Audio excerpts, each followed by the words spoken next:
안녕하십니까. 본 강의는 조선이공대학교 기계과 1학년 학생들을 대상으로 하는 정밀 측정 과목입니다. 이번 차시는 2주차 1차 시가 되겠어요. 지난주에 1주 2시간 공부를 했죠. 그래서 2주차 1차 시에 대한 온라인 비대면 강의를 시작하도록 하겠습니다.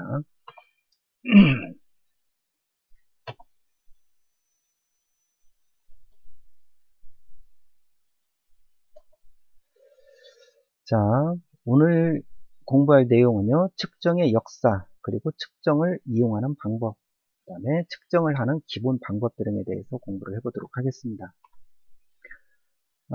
먼저 측정의 역사와 측정을 이용하는 것들은 그냥 보시고 충분히 이해하실 수 있을 거예요. 되게 쉬우니까. 그래서 이해를 하시면 되겠고, 측정의 기본 방법, 이 기본 방법이 몇 가지가 있습니다. 이 기본 방법은 시험에도 아주 잘 나오기 때문에 이것들은 어떤 게 있고 이것들은 어떤 종류가 있는지 설명할 수가 있을 정도를 목표로 강의를 시작하도록 하겠습니다. 맨 첫 번째, 측정의 역사입니다. 측정의 역사라고 한다면 우리 일반 공학에서도 그러듯이 항상 이집트 또는 그리스 문화가 나오죠. 기원전 1450년경, 그러면 지금이 2000년이 좀 넘었으니까 약 3500년 정도 전에 이집트 티베 분묘 벽화를 그릴 때 어떻게 했느냐, 벽화를 이렇게 돌에다가 정과 망치를 이용해서 그렸다는 얘기예요. 자, 이럴 때 정과 망치를 이용해서 표면이 얼만큼 매끄럽게 하느냐, 그게 곧 표면 다듬질이 되겠고, 또는 평평한 정도를 알아본다는 얘기예요. 정으로 해가지고 그것은 뭐 실을 이용해서도 했을 거고, 자, 이런 식으로 진직도 또는 직각도들을 알아봤다라는 얘기예요. 그때 당시에. 그래서 실이나 이런 것들을 이용해서 측정을 했다라는 얘기가 되겠고요. 이때 당시에는 약 0.1mm 정도의 정밀도를 구현할 수 있었다라는 얘기입니다. 그러다가 좀 더 발전을 해서 기원전 1100년경에는 이때는 측정기를 사용을 했다라는 얘기입니다. 이와 같은 직각자가 됐든지 아니면 수존기, 이 높이를 갖다가 어느 정도가 되는지, 그리고 이런 것들을 보정할 수 있는 그러한 측정기를 사용을 해왔다라는 얘기입니다. 대표적인 예를 보면 잘 아시는 피라미드를 보시면 이게 이제 밑면이 사각형으로 되어 있을 텐데 한 변의 길이가 230m입니다. 그리고 높이는 146m라 그래요. 상당히 큰 대규모 구조물이 되겠죠. 이 바닥을 구성하고 있는 돌의 크기는 1m의 3제곱, 즉 가로 세로 높이를 했더니 1m의 3제곱이 되더라는 얘기죠. 자, 이러한 큰 돌을 가지고 대규모 큰 피라미드를 만드는데 이때 사용된 돌의 수가 260만 개, 그리고 무게는 무려 70만 톤에 달한다고 합니다. 이렇게 거대한 피라미드를 만들었는데 실제 측정을 해봤더니 정밀도가 0.05%를 벗어나지 않더라는 얘기예요. 즉 100m짜리라면 불과 얼마가 벗어났습니까? 0.05m니까 100m에 0.05% 그러면 0.05m 오차가 생겼겠죠? 100m라고 한다면. 그러면 0.05m면 밀리미터로 환산하면 1000을 곱하면 되니까 50mm 밖에 벗어나지 않는다. 즉 5cm 차이밖에 없다는 얘기예요. 근데 이 피라미드가 한 변이 230m니까 230m를 만들려고 나중에 했더니 그러면 얼마 정도가 차이 나겠습니까? 10cm 정도 밖에 차이가 안 난다는 얘기입니다. 230m짜리를 만들었는데 이러한 측정, 지금의 이제 버니어 캘리퍼스나 마이크로미터 또는 뭐 정밀도 있는 측정기가 없는 상태에서도 대단한 이제 그 작품이라고 봐야 되겠죠. 그거의 비밀을 찾아봤더니 비밀은 곧 뭐냐? 엄격한 측정 표준을 적용했다라는 겁니다. 자, 무슨 말이냐? 측정 표준, 자, 표준화를 시켰다라는 거거든요. 자, 그때 당시에 이집트에서는 큐빅이라는 길이 단위를 사용했다라고 해요. 큐빅. 지금 우리는 한자, 두자를 사용했듯이 걔네들은 큐빅이라는 걸 사용했다라는 얘기입니다. 큐빅의 기본 정의는 뭐냐? 파라오 왕의 팔꿈치에서부터 가운데 손가락의 끝까지의 길이 더하기 손바닥의 길이를 더한 전체의 길이로 정의했다. 그럼 대략 우리로만 한다면 한 60cm 될까요? 대략. 여러분들의 팔꿈치에서부터 손을 쭉 펴가지고 손바닥을 펴서 가운데 손가락의 끝 더하기 손바닥의 길이를 더했단 말이에요. 그걸 갖다가 큐빅이라고 했습니다. 여러분들이 손을 펴고 한번 보세요. 팔꿈치에서부터 가운데 손가락의 끝까지 더하기 손바닥의 길이를 더했다면 사람마다 다 다를 거 아니에요? 그렇기 때문에 파라오 왕의 팔꿈치에서부터 가운데 손가락 끝까지 더하기 그 파라오의 손바닥 길이를 더해가지고 1큐빅이라고 했다는 얘기입니다. 자, 이렇게 해가지고요. 여기에다가 이걸 마스터를 만들었어요. 이 길이를 딱 돌에다가 새겨가지고 그 길이만큼 잘라서 거기에다가 눈금을 새깁니다. 눈금을 새겨놓고 이걸 기준으로 삼았다. 즉 표준으로 했다라는 얘기입니다. 표준. 그래서 작업자들한테는 이걸 마스터를 주었냐? 그렇지 않죠. 이 마스터를 놓고 일종의 복사를 한 나무나 화강석암에다가 돌에다가 새긴 자를 공급했어요. 이 마스터를 본떠서 만든. 자, 그렇게 해서 나무나 화강석자를 새긴 자를 작업자들한테 주고 이걸 만들겠다는 얘기예요. 근데 이걸 만드는데 시간이 상당히 걸리겠죠. 수십일이 걸리고 수백일이 걸리고 몇 년이 걸렸을 겁니다. 이걸 만드는 데 있어서 그대로 한번 공급을 하고 끝이냐? 그게 아니라요. 매월 보름달이 뜨면 이 작업자들이 사용하고 있던 나무나 돌에 새긴 자를 다시 수거를 해서 맨 처음에 만들어 놓은 마스터와 비교를 합니다. 비교를 해서 눈금에는 이상이 없는지 또는 지워진 눈금은 없는지 파손되거나 어디가 늘어나지는 않았는지 이런 것들을 확인을 해가지고 이상이 있으면 수정을 해서 다시 작업자들한테 줘요. 그렇게 함으로써 나중에 우리가 공부하는 공차, 이 누적 공차나 뭐 이런 것들을 벗어나지 않게끔 그래서 이만큼의 정밀도를 갖는 작품이 만들어졌다라는 얘기입니다. 그래서 우리가 지금 눈여겨봐야 될 것은 엄격한 측정 표준이다라는 얘기입니다. 표준을 적용했다. 그 표준은 이러이러한 것들로 했다라는 뜻입니다. 자, 됐습니다. 그러면 우리가 측정을 어떻게 이용을 하느냐 간단한 예를 들어서 한번 생각을 해보죠. 자, 어머니랑 같이 또는 우리가 정육점에 갔어요. 갔더니 고기가 맛있게 생겼죠. 한우 등심입니다. 등심인데 600g 즉 한 근에 42,000원 해요. 이게 이 자료를 만들 때 당시 인터넷에서 이만큼 가격을 했습니다. 자, 600g에 42,000원짜리 한우 등심을 내가 사고 싶어. 그래서 아저씨한테 주인한테 나 600g 한 금 주세요. 그랬더니 아저씨가 그래 알았다 해서 칼로 썰어 가지고요 탁 올려놓죠. 자, 그러면 요즘에는 이제 눈금 이게 이제 600g에 42,000원이니까 예를 들어서 5g에는 얼마인지 이게 계산이 될 거 아니에요. 그래서 자동으로 계산이 돼서 그 스티커 붙여주죠. 근데 그냥 그런 거 없다고 치고 자 600g을 딱 올려놔야 돼. 그런데 이 저울은요 최대 잴 수 있는 용량이 15kg까지 잴 수 있고요. 표시할 수 있는 최소 단위가 5g이에요. 5g. 그렇다면 만약에 604g을 딱 올려놓으면 604g을 올려놓으면 여기 저울에 눈금 몇 g으로 뜰까요? 최소 표시뒤가 5g 단위니까 4g은 올림 또는 버림이 되겠죠. 반올림한 더 치고 604g은 버려집니다. 그래서 실제로는 이게 600g이 표시가 될 거예요. 또 만약에 595g이에요. 그러면 역시 이것도 반올림 치고 그러면 600g이 표시될 거다. 자, 표시되는 것은 두 개가 똑같이 600g입니다.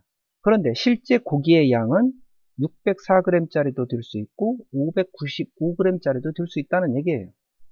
그러면 재수 좋게 604g을 올려놓고 600g으로 샀으니까 내가 이익 본 거고 595g을 올려놓고 600g치 돈을 줬으니까 나는 5g치 손해본 거죠.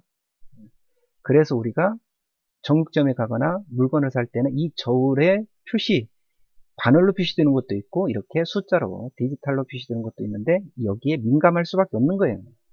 그러면 604g으로 팔은 주인 아저씨는 손해고 나는 이익이고, 또는 595g으로 판 주인 아저씨는 이익이고 나는 손해고, 그러면 아저씨한테 어떻게 따져야 돼?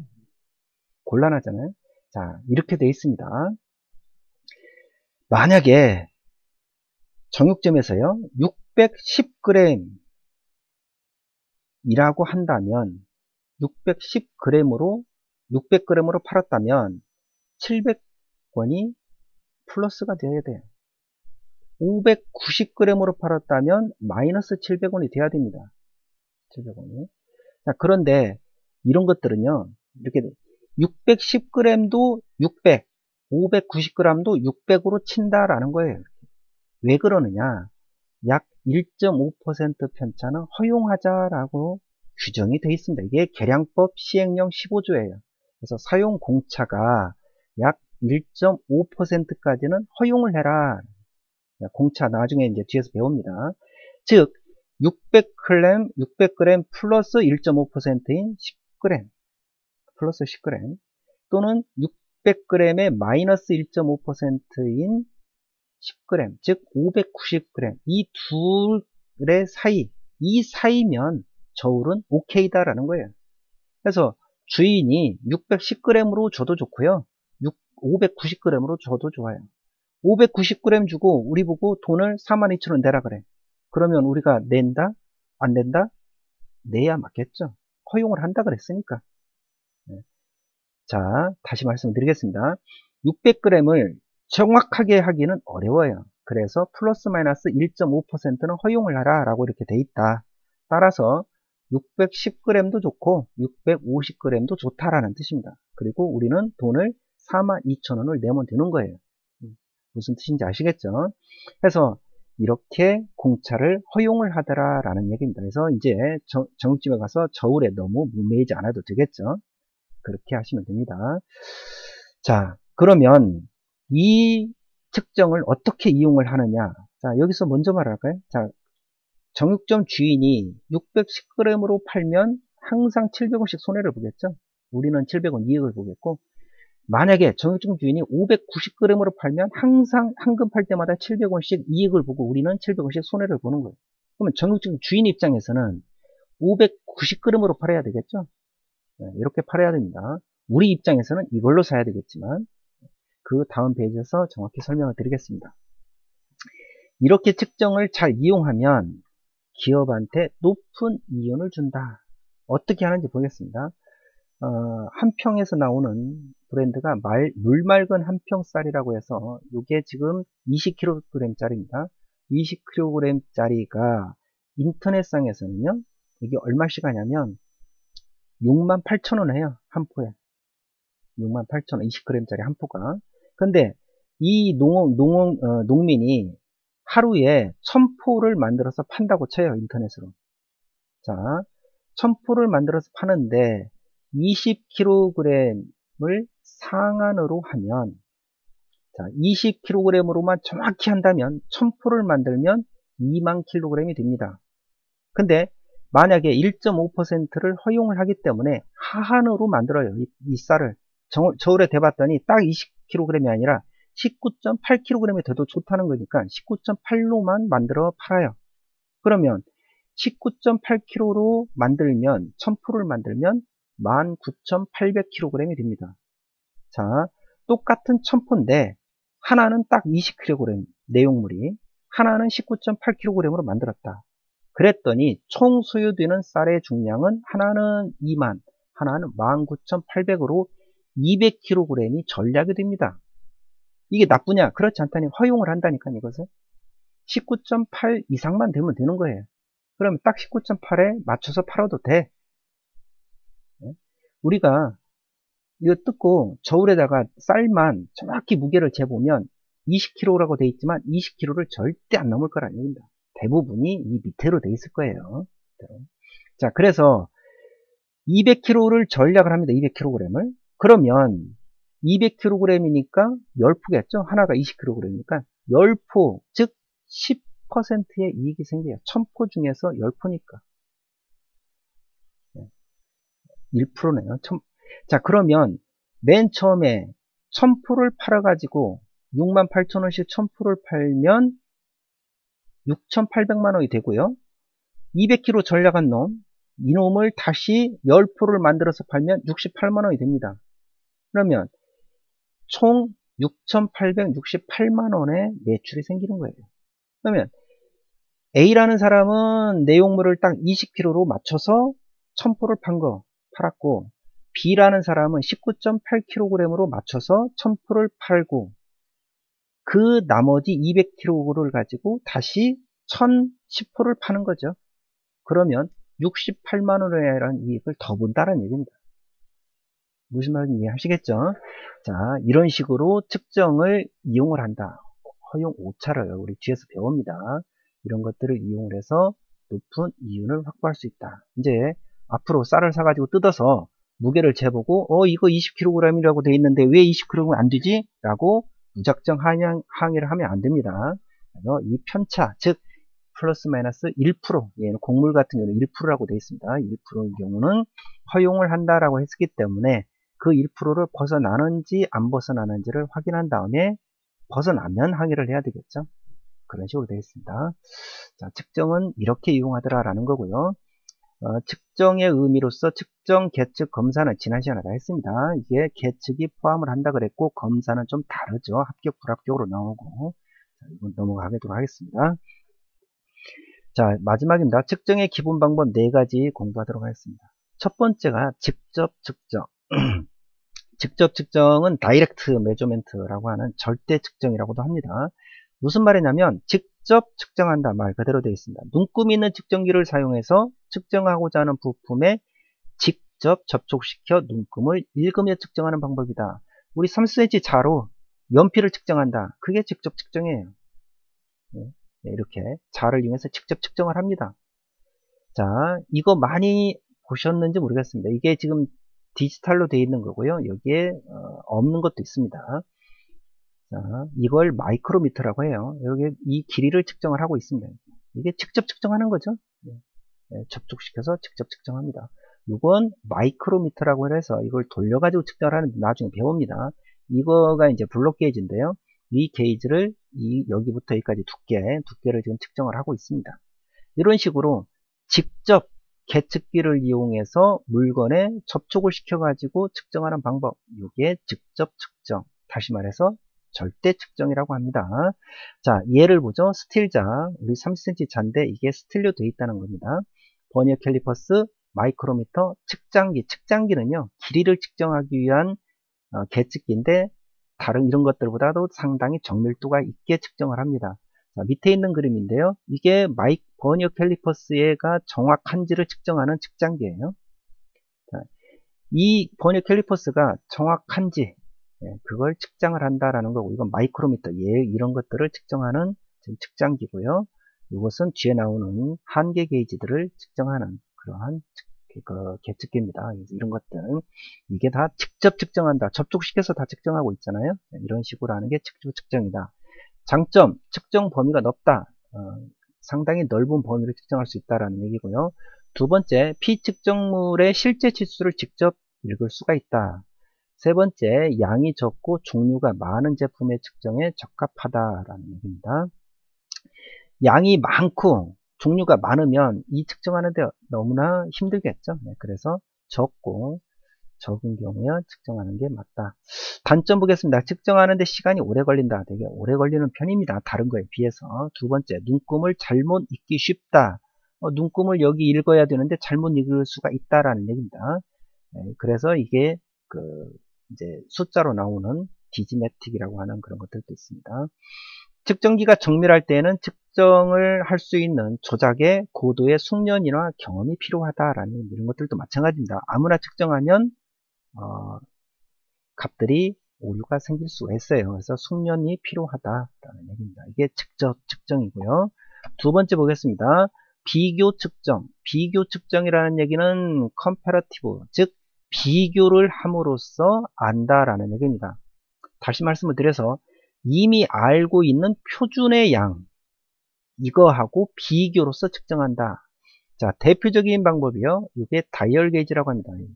자, 요거에 들어갔다 나왔다요. MB라고 하는데 이게 들어가고 나오면서 이 눈금이 움직입니다. 이렇게 눈금이 움직여요.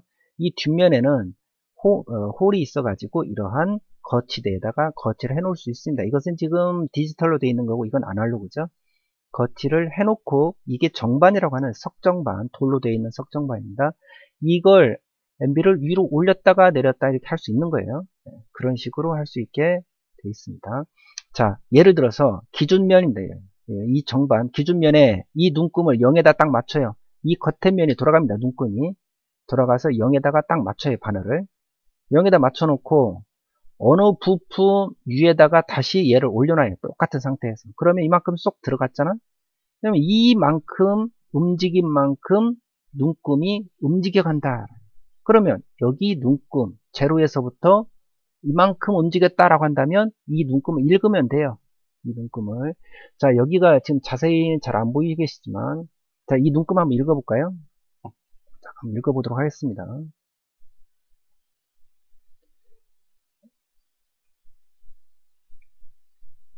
확대를 해서, 자, 한번 보죠. 이 눈금의 하나는 0.01mm. 자, 이게 5개, 10개, 15개, 이렇게 얘기해서 총 50개 있죠?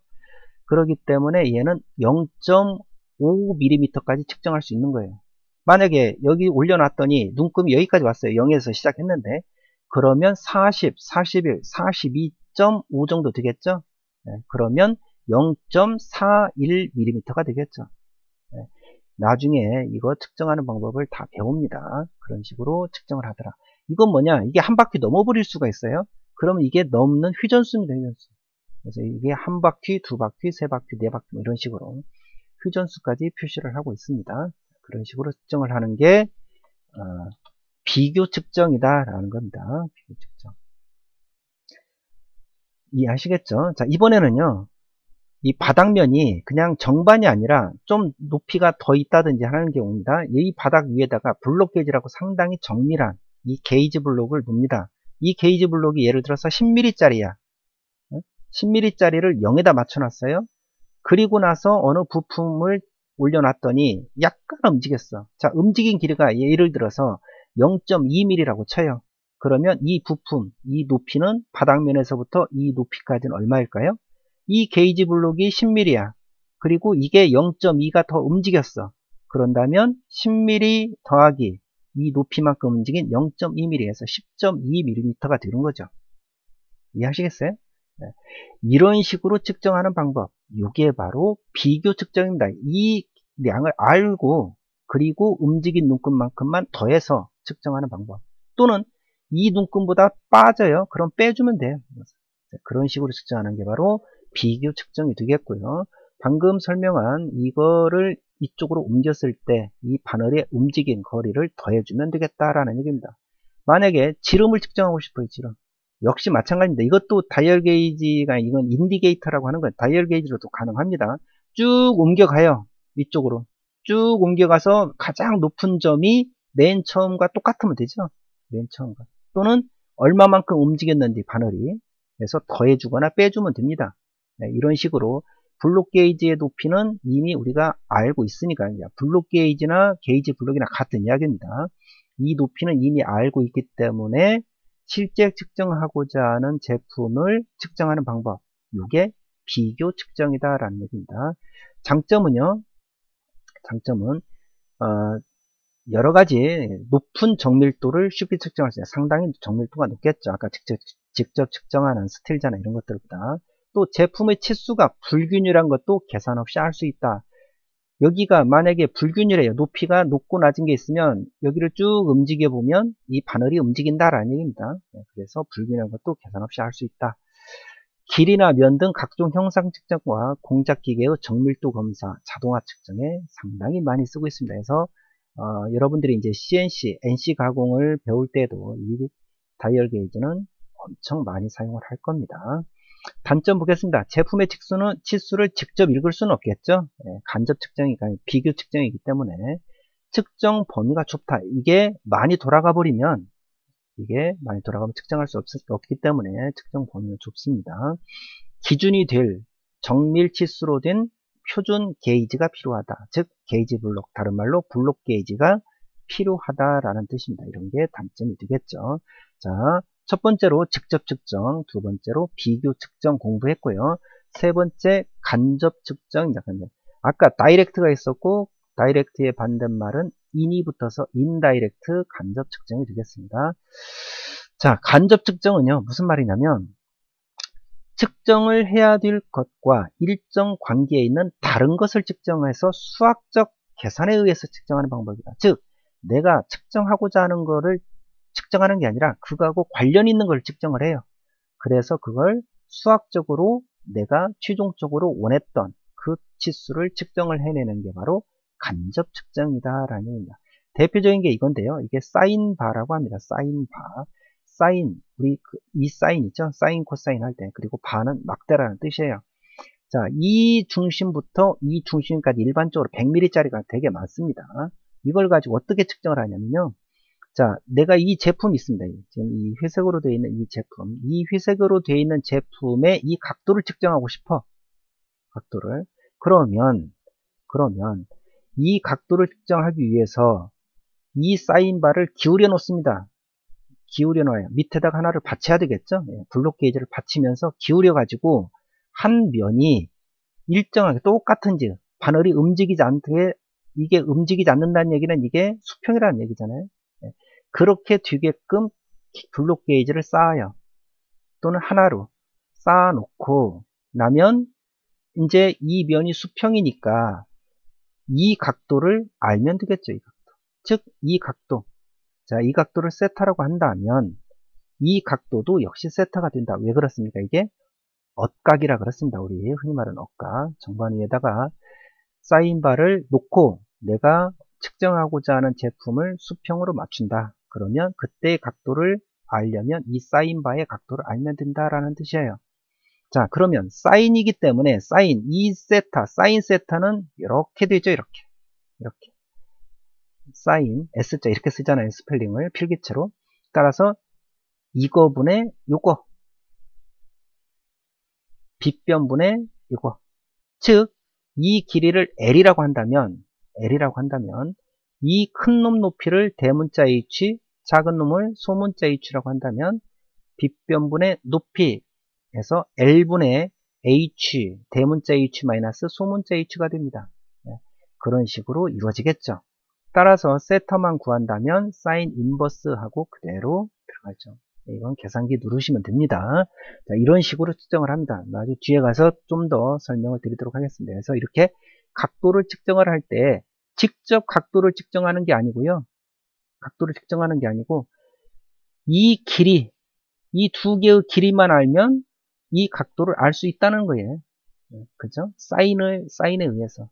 따라서 원하는 각도를 바로 측정하는 게 아니라 이러한 관련된 길이를 측정함으로써 각도를 측정해내는, 그래서 이것을 간접 측정이라고 한다라고 했습니다. 대표적인 예가요. 사인바를 이용한 각도 측정 또는 롤러와 블록 게이지에 의한 테이퍼 측정, 삼침에 의한 나사의 유효지름 측정 등이 있습니다. 이런 것들은 뒤에 다시 배우도록 하겠습니다. 이렇게 함으로써 내가 원하는 값을 직접 측정하는 게 아니라 해당되는 것들을 측정함으로써 내가 최종적으로 원하는 그 값을 측정을 해낸다라는 얘기입니다. 간접 측정 있었고요. 자, 마지막으로요. 한계 게이지 검사. 이건 뭐 엄밀히 말하면 측정은 아닌데요. 일종의 검사인데 한계 게이지 검사입니다. 자, 첫 번째 직접 측정, 두 번째 비교 측정, 세 번째 간접 측정, 네 번째 한계 게이지 검사 이렇게 있었어요. 한계 게이지라는 건 뭐냐? 리미트 게이지입니다. 어떤 치수에 대해서 일정한 허용 한계를 적용하여 피측정물이 그 허용 한계에 있는지 여부를 검사한다라는 얘기입니다. 그래서 이것을 한계 게이지를 다른 말로 고, 노 게이지라고 합니다. 고는 간다, 노는 안 된다, 못 간다는 뜻이에요. 자, 예를 들어서 자, 그 동그라미를 측정한다고 쳐보죠. 이쪽에다가 양쪽이 항상 이렇게 거의 같이 있습니다. 이쪽에다가 넣었더니 얘는 통과가 돼야 정상이에요. 반대쪽에다 넣었을 때는 통과가 안 돼야 정상입니다. 그래서 여기는 고, 여기는 노고 이래야 얘는 합격이다는 정상. 이 제품은 자, 이런 식으로 가는 게 바로 한계 게이지인데요. 자, 이렇게 통과하고 통과하지 않고 자, 이것은 이제 외부를 측정, 이건 홀을 측정하면 이쪽을 꼽을 때는 통과가 돼야 되고 이쪽을 꼽을 때는 통과가 안 돼야 돼요. 네, 구멍을 측정하는 네, 이러한 한계 게이지입니다. 그래서 이것을 특별히 스냅 게이지라고 부르고요. 이런 걸 플러그 게이지, 꼽는다 그래서 플러그 게이지라고 부릅니다. 또는 뭐 여기에 조정이 가능해서 이것은 조정식 이거 비슷하죠? 스냅 게이지라고도 하고요. 자, 이런 식으로 생겼습니다. 다 항상 양쪽이 같이 이렇게 있어요. 이런 식으로 되어 있는 거예요. 이쪽 양쪽이 항상 이렇게 있고 이렇게 하는 게 바로 한계 게이지 검사입니다. 다른 말로 고노 게이지 검사라고 하는 일반 측정에서도 많이 씁니다. 자, 대량 측정에 적용하다. 자, 이 제품이 수천 개가 있어요.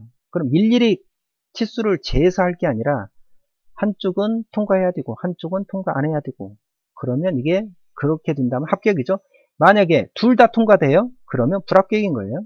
둘 다 통과되면 원했던 것보다 이 지름이 작다는 뜻이죠. 둘 다 통과가 안 된다는 얘기는 목표 값보다 더 크게 만들어졌다는 뜻이죠. 예, 그런 식으로 합격, 불합격을 검사를 합니다. 대량 측정 빠르게 할 수 있죠. 합격, 불합격 판정을 쉽게 할 수 있다. 단점은 정해진 측정 치수 개수만큼의 게이지가 필요하다. 이게 100개짜리 이 지름이 다 100개가만큼 달라요.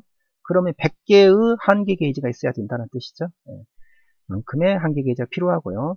제품의 실제 치수를 읽을 수는 없죠. 이게 몇 밀인지를 알 수는 없습니다. 이게 합격인지 불합격인지만 알 수는 아는 거죠. 자, 이런 식으로 되어 있는 게 바로 한계 게이지 검사입니다.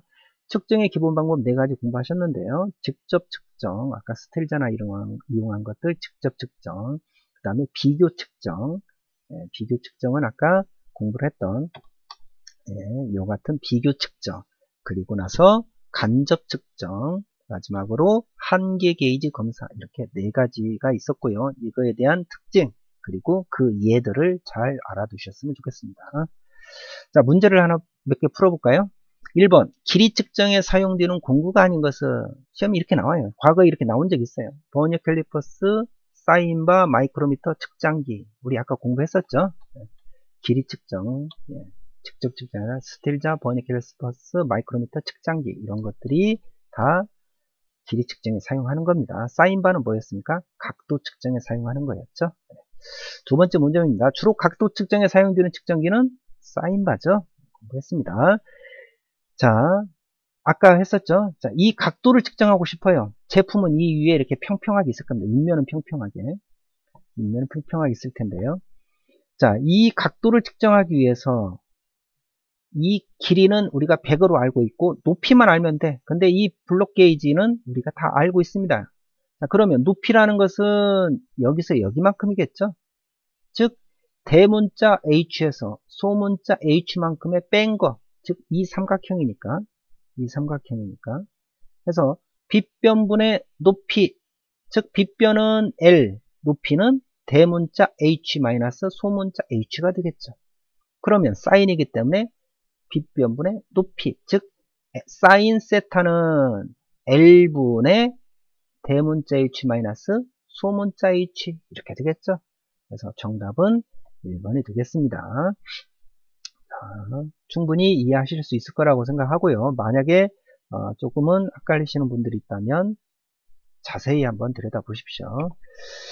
자, 4번째입니다. 사인바에 의한 각도 측정에서 필요하지 않은 것은 자, 이겁니다. 이렇게 측정하려면 먼저 블록 게이지 필요하죠? 이 받쳐 각도를 만들어 줘야 되니까 게이지 필요합니다. 두 번째, 다이얼 게이지. 여기에는 우선 필요가 없는 것 같네요. 버니어 캘리퍼스 이 길이 알아야 되니까 또는 높이를 알아야 되니까 뭐 이런 것들을 필요할 수 있겠죠. 정반, 이 정반 위에다 놔야 되겠죠. 정반은 표면이 매끈하고 평평한 그런 것들을 정반이라고 합니다. 돌로 되어 있는 것도 있고 철제로 되어 있는 것도 있습니다. 버니어 캘리퍼스 뭐 이런 게 위에 아까 그렇죠. 다이얼 게이지 위에 움직임 있는지 없는지를 봐야 되니까 다이얼 게이지 필요하고요. 버니어 캘리퍼스는 이 길이를 이미 알고 있기 때문에 특별히 필요가 없네요. 자, 이렇게 하시면 되겠습니다. 자, 보고서 내드리죠. 2주차 1차 시 보고서입니다. 내용은 생략하겠습니다. 똑같습니다. 각 반에 따라서 이메일 주소가 다르니까. 그 다음에 첨부 파일의 이름 반드시 이렇게 해주셨으면 좋겠고요. 이거 4월 1일까지 제출을 해 주시라 라고 말씀을 드렸습니다. 다음 중 직접 측정에 사용하는 측정 도구가 아닌 것은 우리 배웠을 거예요. 두 번째 보고서 2번입니다. 블록 게이지를 표준량으로 하여 다이얼 게이지를 이용하여 정밀하게 높이나 길이를 측정하는 방법을 뭐라고 합니까? 라는 거죠. 우리 네 가지 측정 방법을 공부했으니까 이거 충분히 풀 수 있을 거고요. 우리 열심히 공부해서 강의실에서 만날 때까지 비록 우리가 사이버상에서 공부를 하고 있지만 열심히 공부하시도록 하게요. 다음 2주차 2차 시에서 뵙도록 하겠습니다.